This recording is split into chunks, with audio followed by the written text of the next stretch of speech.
Ya, shalom, selamat pagi Bapak Ibu semuanya. Pagi hari ini kita bersyukur bisa diberi kesempatan oleh Tuhan untuk kembali mengikuti doa pagi. Kita sampai di kitab Kejadian pasal 4 ayat 1 sampai dengan ayat yang ke-26. Dian, saya persilahkan. Kejadian pasal 4. Kemudian manusia itu bersetubuh dengan Hawa istrinya dan mengandunglah perempuan itu, lalu melahirkan Kain.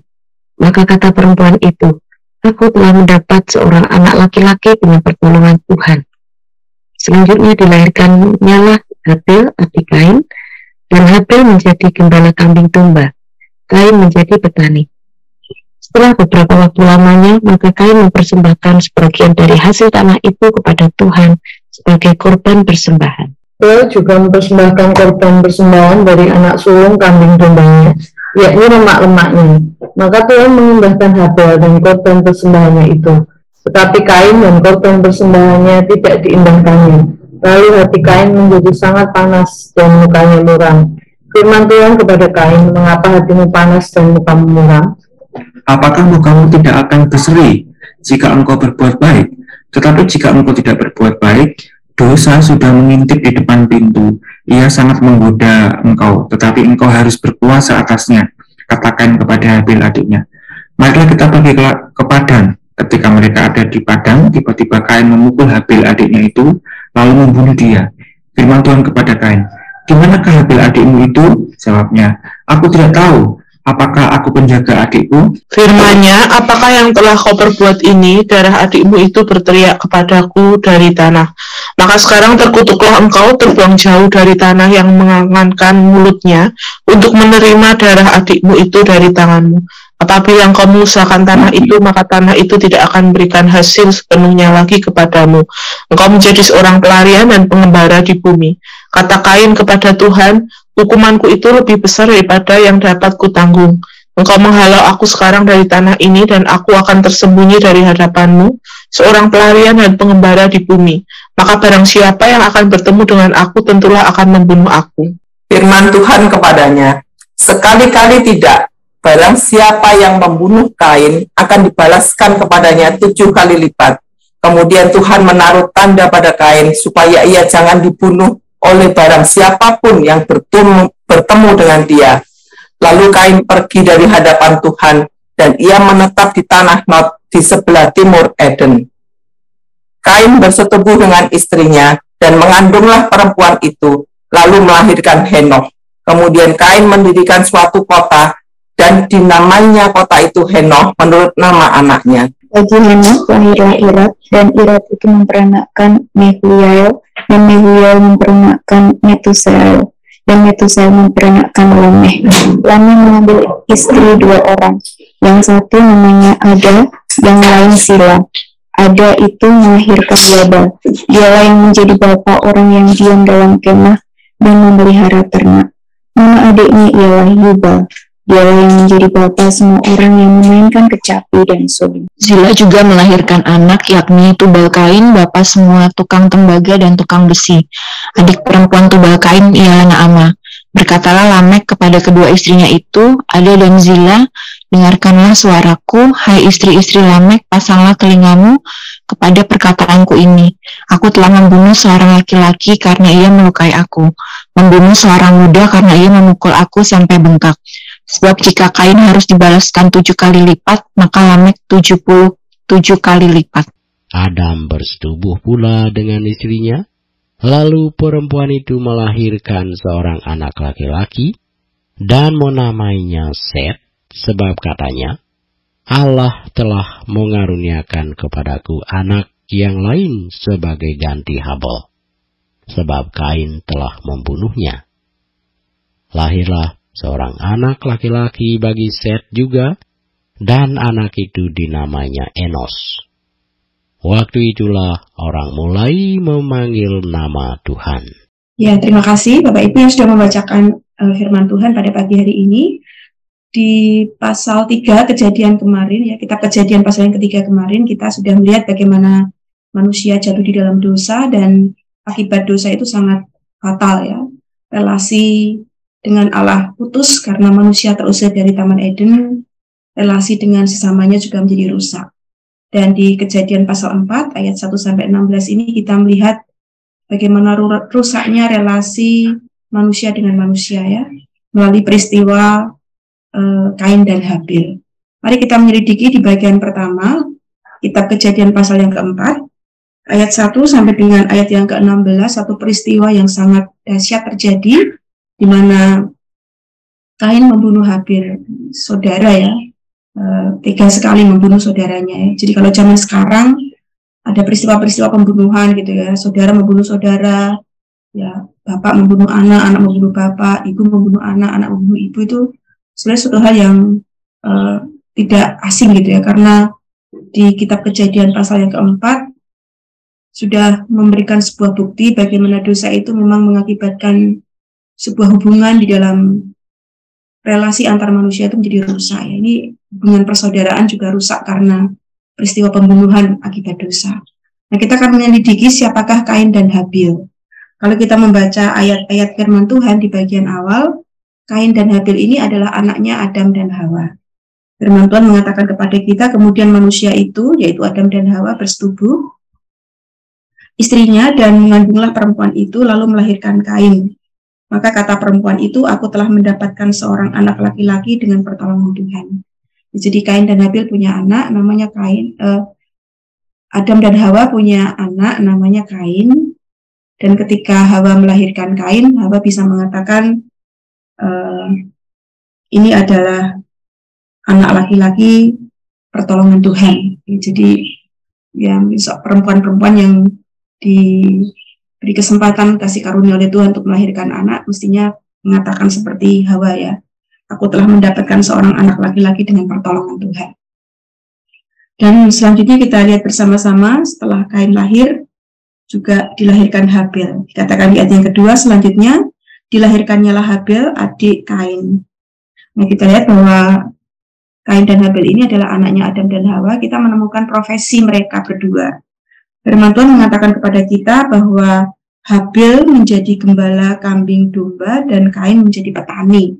Ini profesi-profesi manusia pertama ya. Seorang gembala domba, kalau Kain ini seorang petani. Nah, dikatakan apa yang dilakukan oleh Kain dan Habil. Firman Tuhan mengatakan kepada kita, setelah beberapa waktu lamanya, ayat yang ketiga, maka Kain mempersembahkan sebagian dari hasil tanah itu kepada Tuhan sebagai korban persembahan. Ternyata sistem korban persembahan ya, yang diberikan kepada Tuhan sudah muncul di dalam kitab Kejadian pasal yang keempat. Apa yang dipersembahkan Kain, dikatakan di ayat yang ketiga, Kain mempersembahkan sebagian. Ini mungkin kata ini perlu digarisbawahi ya. Yang dipersembahkan Kain adalah sebagian. Sebagian dari apa? Sebagian dari hasil tanah itu kepada Tuhan sebagai korban persembahan. Lalu Habil mempersembahkan apa? Kalau kita lihat di ayat yang keempat, Habil juga mempersembahkan korban persembahan. Yang menarik adalah, perbedaannya adalah antara apa yang dipersembahkan Kain dan Habil. Kita lihat dikatakan di ayat yang keempat, Habil mempersembahkan anak sulung kambing dombanya, yakni lemak-lemaknya. Jadi bedanya kalau Kain mempersembahkan sebagian, kalau Habil mempersembahkan anak sulung kambing domba. Nah, tentu kalau kita menyelidiki lebih lanjut apa artinya mempersembahkan anak sulung gitu ya. Ya, kalau kita menafsirkannya atau saya secara pribadi merenungkan firman Tuhan ini, Habil mempersembahkan anak sulung itu berarti mempersembahkan yang terutama, yang pertama, mempersembahkan yang terbaik gitu ya, mempersembahkan yang diprioritaskan gitu. Yang pertama itu diberikan untuk Tuhan gitu. Nah, secara khusus disebutkan adalah lemak-lemaknya. Ya tentu kalau kita membayangkan ya lemak yang pertama dari anak sulung itu dipersembahkan, ini tentu harum, baunya sangat harum ya, sangat harum sekali. Dan kita lihat bersama-sama bagaimana respon Tuhan terhadap persembahan yang dilakukan oleh kedua orang itu. Kalau kita membaca di ayat yang ke-4, firman Tuhan mengatakan, maka Tuhan mengindahkan Habil dan korban persembahannya. Tuhan berkenan menerima persembahan Habil, Tuhan mengindahkan, Tuhan menerima persembahan Habil. Bagaimana dengan persembahan Kain? Di ayat yang kelima ada kata tetapi. Berarti ini kontras. Tetapi Kain dan korban persembahannya tidak diindahkannya. Nah, ini ada pertanyaan-pertanyaan penafsiran mengapa persembahan Habil diindahkan sementara persembahan Kain tidak diindahkan.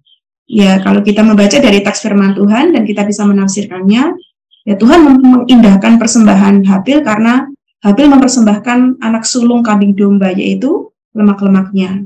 Ya, Tuhan berkenan dengan persembahan Habil gitu, sehingga Tuhan berkenan menerima persembahan Habil. Persembahan yang terbaik, persembahan yang utama dan yang terutama yang memang sungguh-sungguh diprioritaskan Habil kepada Tuhan, itu yang diindahkan Tuhan.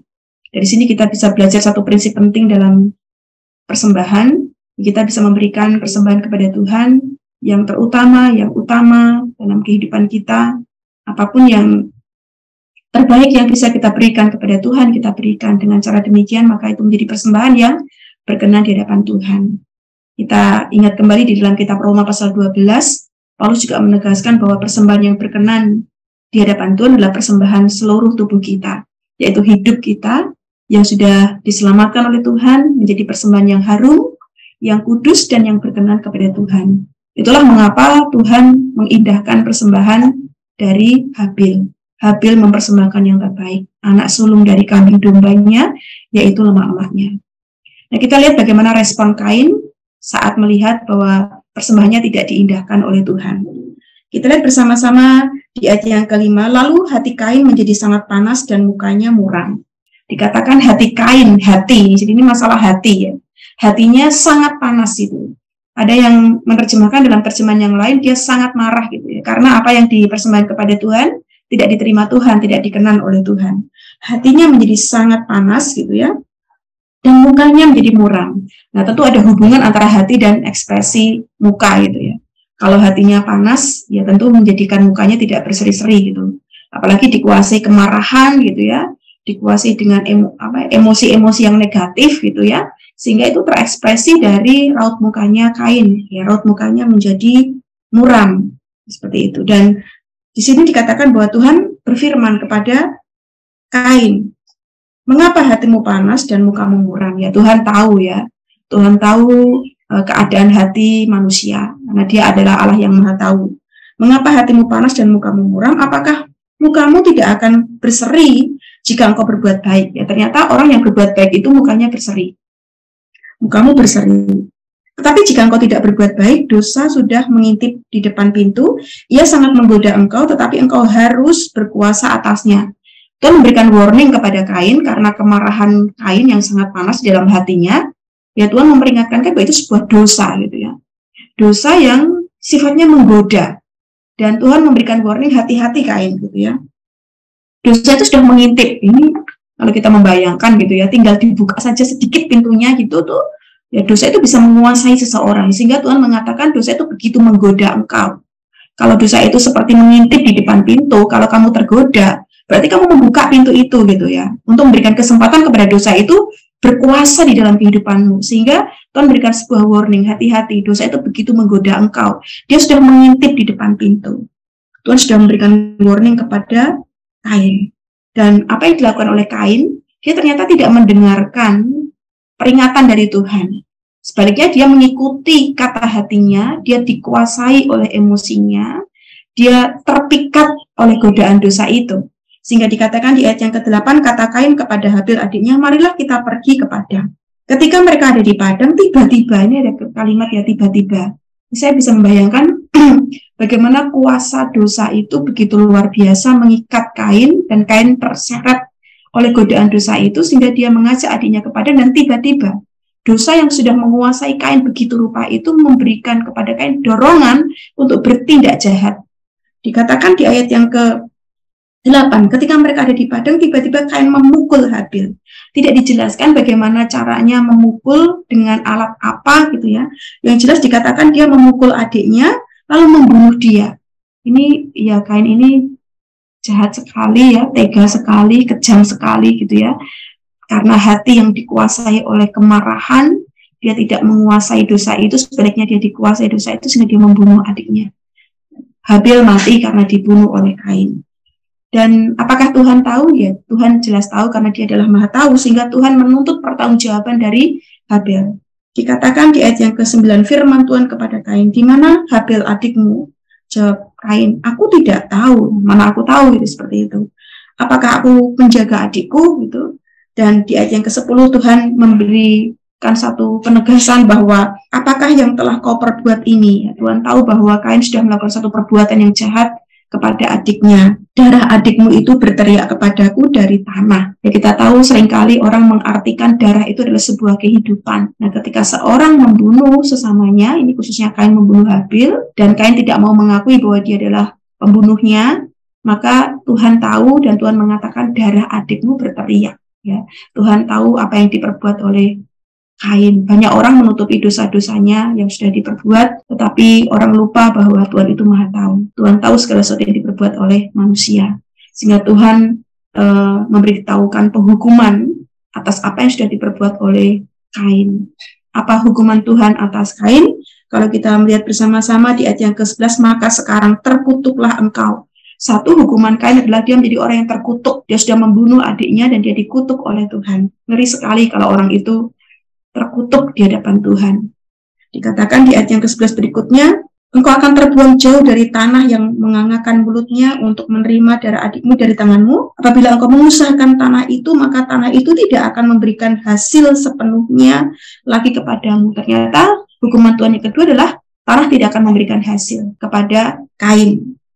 Dan dikatakan engkau menjadi seorang pelarian dan pengembara di bumi. Inilah 3 hukuman Tuhan untuk Kain. 1 dipukul, 1 dikutuk, 2 tidak diberikan hasil, tanahnya yang ketiga jadi pelarian.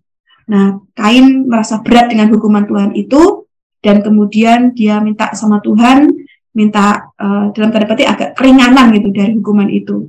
Dan Kain juga merasa takut kalau nanti dia ketemu orang bakalan akan dibunuh. Ya, pembunuh yang takut dibunuh ini ya Kain ini ya. Tapi Tuhan sungguh tetap ya berbelas kasihan kepada Kain.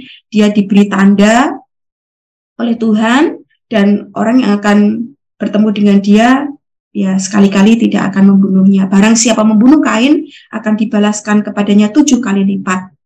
Dan Tuhan menaruh tanda kepada Kain. Nah, kita lihat bersama-sama ini yang terjadi, Kain membunuh Habil. Di bagian yang kedua kita melihat firman Tuhan ayat yang ke-17 sampai dengan ayat yang ke-26 tentang daftar keturunan dari Kain. Kain memperanakkan Henok, Henok memperanakkan Irad, Irad memperanakkan Mehujael, Mehujael memperanakkan Metusael, Metusael memperanakkan Lamek. Lamek punya 2 istri. Ini poligami mulai muncul di sini. Ada 2 istri namanya Ada punya anak namanya Zabal dan Jubal, Sila punya anak namanya Tubal, Kain dan Naamah. Kain kemudian mendirikan sebuah kota. Yang kedua kita lihat bersama-sama Adam dan Hawa juga memperanakkan anak-anak yang lain. Ada Set ini penggantinya Habil yang sudah dibunuh oleh Kain, dan Set ini memperanakkan Enos. Pada zaman Enos inilah kemudian ada waktu di mana orang mulai memanggil nama Tuhan. Nah, kalau kita lihat bersama-sama Bapak Ibu dari firman Tuhan ini, banyak kebenaran yang bisa kita terima ya. Namun saya melihat ada satu kebenaran utama yang disampaikan oleh penulis kitab Kejadian, amanat teksnya yaitu hati-hati dengan dosa. Jangan meremehkan dosa. Dosa itu menggoda. Jika tidak menguasai dosa, maka fatal akibatnya. Karena itu mari kita aplikasikan firman Tuhan ini pada hari ini. Kita akan terus meminta Roh Kudus menguasai hati kita, sehingga kita tidak tergoda untuk menuruti segala bentuk keinginan dosa itu. Demikian firman Tuhan, Tuhan memberkati. Terima kasih, Evi sudah menyampaikan firman Tuhan. Biarlah firman Tuhan ini terus mengingatkan kepada kita betapa dahsyat dampak daripada dosa bisa membawa kepada pembunuhan, kejahatan yang lebih besar. Oleh sebab itu biarlah kita mau datang kepada Tuhan, kita akan pujikan selidiki aku, lihat hatiku.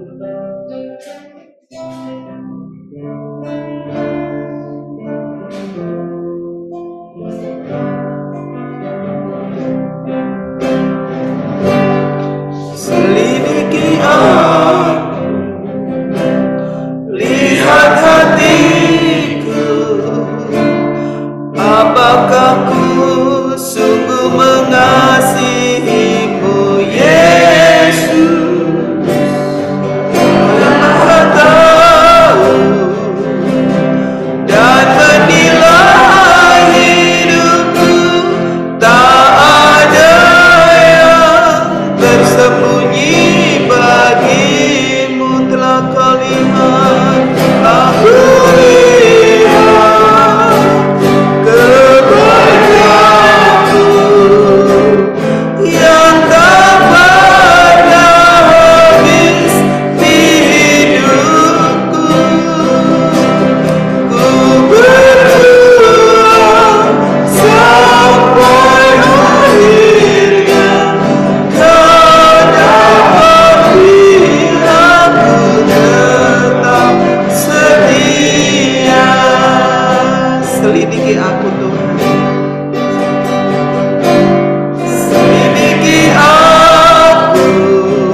meresponi firman Tuhan. Biarlah kita mau lepaskan segala dosa yang masih kita simpan dalam hati kita. Kalau kita masih ada kemarahan terhadap seseorang, biarlah pagi hari ini kita mau selesaikan. Kita mau lepaskan pengampunan bagi orang yang bersalah kepada kita. Dan kita mau supaya Roh Kudus terus menguasai hati kita, supaya kita senantiasa hidup di dalam kebenaran tanpa dosa. Mari kita bersama berdoa. Bapa di surga, aku bersyukur kepada Tuhan, karena di dalam Engkau ya Tuhan, kami selalu Tuhan, Engkau selidiki, Engkau melihat hati kami, Engkau mengetahui segala yang ada pada kami. Jikalau ada dosa yang masih terselip di dalam hidup kami, dalam hati kami, Tuhan, pagi hari ini Kamu mau melepaskan, ampuni segala dosa dan kesalahan kami. Kami juga mau melepaskan pengampunan kepada orang-orang yang bersalah kepada kami. Kami mau hidup kami merdeka dari dosa. Kami mau Tuhan hidup dikuasai oleh Roh Kudus yang terus membawa kami bersama dengan keluarga kami ada di dalam kebenaran. Tuhan, terus tolong kami supaya kami layak di hadapan Tuhan. Terima kasih ya Tuhan, terima kasih. Di dalam nama-Mu kami berdoa, kami mengucap syukur. Haleluya. Terima kasih.